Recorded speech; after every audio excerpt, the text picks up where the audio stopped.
मंच पे मौजूद हमारे दिल्ली की शिक्षा मंत्री आतिशी जी, मंच पे मौजूद हमारे विधायकगण, दिल्ली के शिक्षा सचिव और आज इस मौके पे आए हुए सभी भाइयों, बहनों, माताओं, बुजुर्गों, बच्चों, मैं देख रहा हूँ आज इतनी बड़ी संख्या के अंदर माएँ और बहनें खासकर आई हैं, इतनी महिलाएं हैं।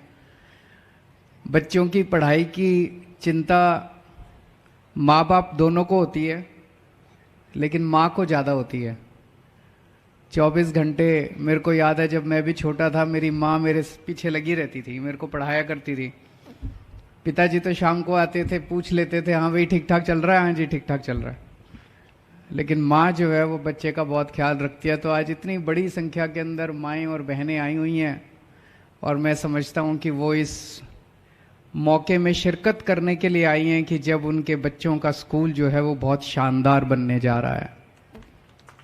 आज उसकी आधारशिला रखी गई है।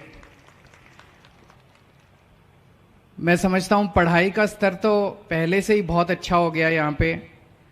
जैसे अभी आतिशी जी बता रही थी कि यहाँ पे पढ़ाई का स्तर इतना ऊंचा हो गया कि फ्रेंच, जर्मन, जापानीज और स्पेनिश 4 विदेशी भाषाएं पढ़ाई जाती हैं।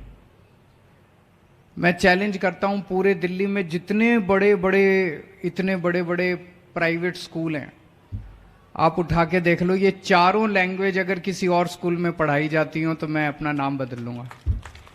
किसी स्कूल में नहीं पढ़ाई जाती, आपके बच्चे के स्कूल में अब सरकारी स्कूल में पढ़ाई जाती है। कितना बड़ा बदलाव आ गया। और अब इसकी बिल्डिंग भी सुधर जाएगी। अभी तक तो थोड़ी बिल्डिंग मैं देख रहा था, जैसे वो टिपिकल सरकारी स्कूल होते हैं वैसे सरकारी स्कूल टाइप बिल्डिंग है, लेकिन अभी तक विदेशी भाषाएं पढ़ा रहे थे, अब विदेशी बिल्डिंग भी बनाएंगे। जैसे अभी आतिशी जी ने कहा कि जो आपने देखी यहाँ पे इन्होंने लगा रखी है बिल्डिंग की फोटो, बनने के बाद ये स्कूल कैसा दिखाई देगा, जाने से पहले सारे जने देख के जाना। जैसा आतिशी जी बता रहे थे, कोलंबिया यूनिवर्सिटी अमेरिका की यूनिवर्सिटी है, बहुत बड़ी यूनिवर्सिटी। कोलंबिया यूनिवर्सिटी जैसा स्कूल दिखाई देगा आपके बच्चों का, ऐसे लगेगा जैसे आपका बच्चा कोलंबिया यूनिवर्सिटी से पढ़ के आया है। सोचो कितना बदलाव आ गया 7-8 साल में। 8-9 साल पहले तक दिल्ली में सरकारी स्कूलों का कितना बुरा हाल था, और आज दिल्ली के अंदर सारे सरकारी स्कूल एक के बाद एक इतने शानदार होते जा रहे हैं। बच्चों के नतीजे बहुत अच्छे आ रहे हैं, बच्चों की पढ़ाई बहुत अच्छी हो गई है। पहले मजबूरी में लोग अपने बच्चों को सरकारी स्कूल में भेजते थे, लेकिन अब प्राइवेट स्कूल से भी लोग अपने बच्चों का नाम कटा कटा के सरकारी स्कूल में भर्ती करा रहे हैं। ये एक बहुत बड़े गर्व की बात है, बहुत बड़ी क्रांति आई है। जब हमारा देश आजाद हुआ था 1947 में, तब ज्यादा प्राइवेट स्कूल नहीं होते थे, सरकारी स्कूल होते थे। तो जितने IAS, IPS अफसर भी बनते थे वो भी सरकारी स्कूलों के ही पढ़े होते थे। जितने बड़े बड़े वैज्ञानिक बनते थे वो भी सरकारी स्कूलों के ही पढ़े होते थे। जितने बड़े बड़े अरबपति वगैरह बनते थे वो भी उनमें से भी कई सरकारी स्कूलों के पढ़े होते थे। लेकिन आजादी के बाद से बड़ी तेजी के साथ,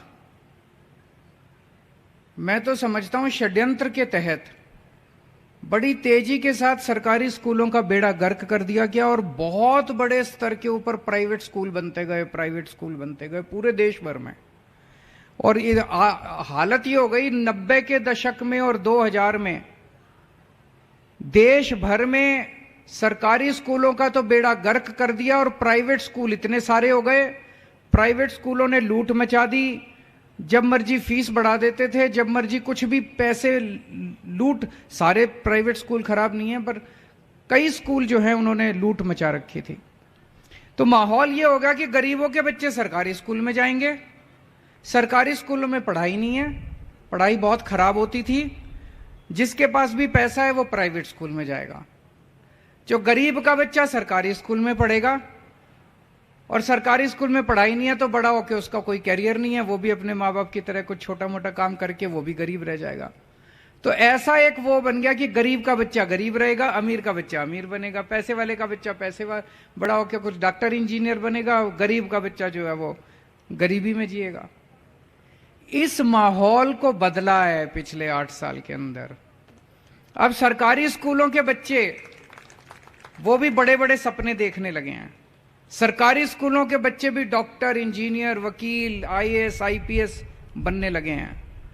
मैं आईआईटी से पढ़ा हूं। आईआईटी देश का सबसे बड़ा इंजीनियरिंग कॉलेज है। आईआईटी में एडमिशन लेने के लिए बड़ी मुश्किल होती है। मैं आईआईटी से पढ़ा था, मेरे को पता है कितना मुश्किल होता है।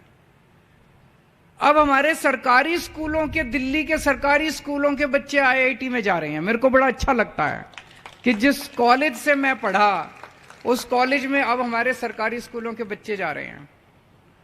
अब हमारे सरकारी स्कूलों के बच्चे ऑल इंडिया मेडिकल में एडमिशन, ऑल इंडिया मेडिकल का सबसे बड़ा कॉलेज है, वहां पे एडमिशन ले रहे हैं। तो बहुत बड़ी क्रांति आई है ये। और पिछले 8 साल के अंदर दिल्ली में ये जो क्रांति आई है, इस क्रांति के पीछे एक ही शख्स है, मनीष सिसोदिया।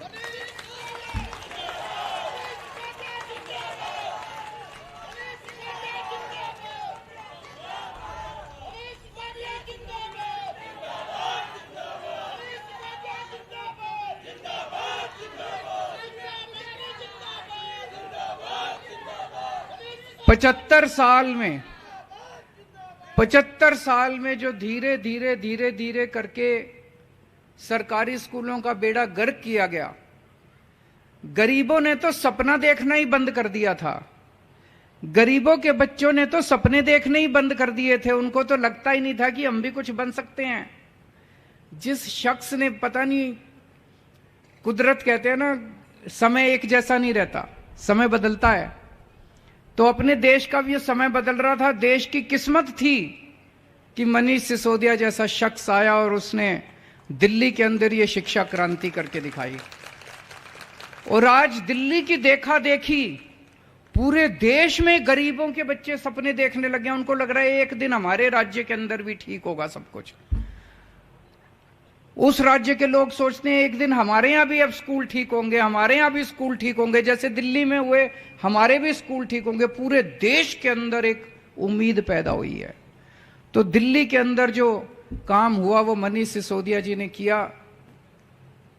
लेकिन स्कूलों को ठीक करने वाले को भी इन्होंने जेल में डाल दिया। बताओ, स्कूलों को ठीक करने वालों को, गरीबों के बच्चों को पढ़ाने वालों को कौन जेल में डालता है? कहते हैं मनीष सिसोदिया ने भ्रष्टाचार करा। मैंने कहा जी, भ्रष्टाचार करने वाला तो रात को बैठ के जो भी पैसे कमाएगा, करोड़, 2 करोड़, 100 करोड़, 200 करोड़, वो रात को बैठ के दारू पिएगा, गलत काम करेगा।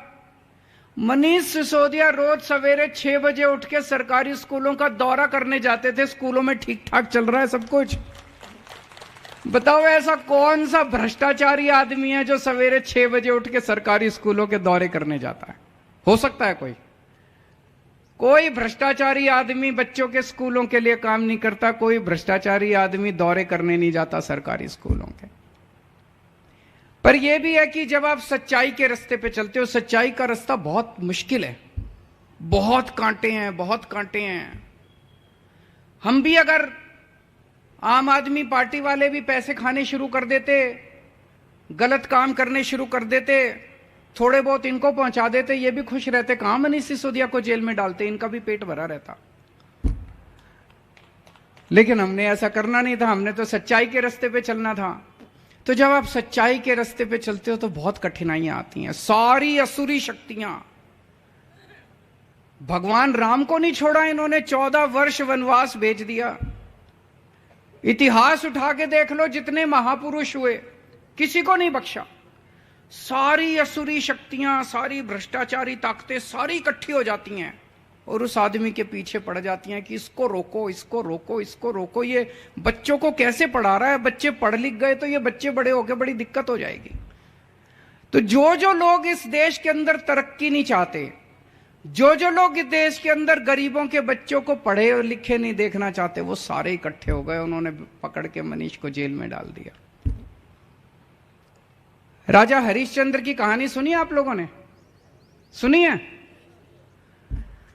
कितना बड़ा राजा था, कितना सत्यवादी राजा हरिश्चंद्र कहते हैं हम लोग, कितना बड़ा राजा था। कहते हैं कभी झूठ नहीं बोला उन्होंने, इसीलिए कहते हैं सत्यवादी राजा हरिश्चंद्र की। सत्य बोलेंगे चाहे जान चली जाए, चाहे राजपाट चला जाए। उसकी वजह से उनका पूरा राजपाट चला गया, सत्य बोलने की वजह से। और हम सुनते हैं कि कैसे उनके बेटे की मौत हो गई, और जब उनकी पत्नी जो है शमशान घाट पे अपने बेटे को जलाने के लिए गई, तो वहां पे राजा हरिश्चंद्र जो है उनका राजपाट चला गया था। शमशान घाट की जिम्मेदारी उनकी थी, लेकिन उन्होंने अपनी पत्नी से अपने बेटे का भी कर लेने से नहीं छोड़ा। ये हालत हो गई थी। तो प्रकृति जो है सत्य बोलने वालों की परीक्षा लेती है। भगवान जो है वो सत्य बोलने वालों का, सच्चाई के रास्ते पे चलने वालों की परीक्षा लेता है। हर एक की जिंदगी में ऐसे पल आते हैं जब भगवान कड़ी परीक्षा लेता है। मनीष जी की भी परीक्षा ले रहे हैं भगवान, और मुझे पूरा यकीन है कि मनीष जी जैसे अब आपके बच्चों के नंबर अच्छे आते हैं, आपकी तरह बच्चों की तरह अच्छे नंबर लेके परीक्षा में पास होंगे, और भगवान उनसे संतुष्ट होंगे। और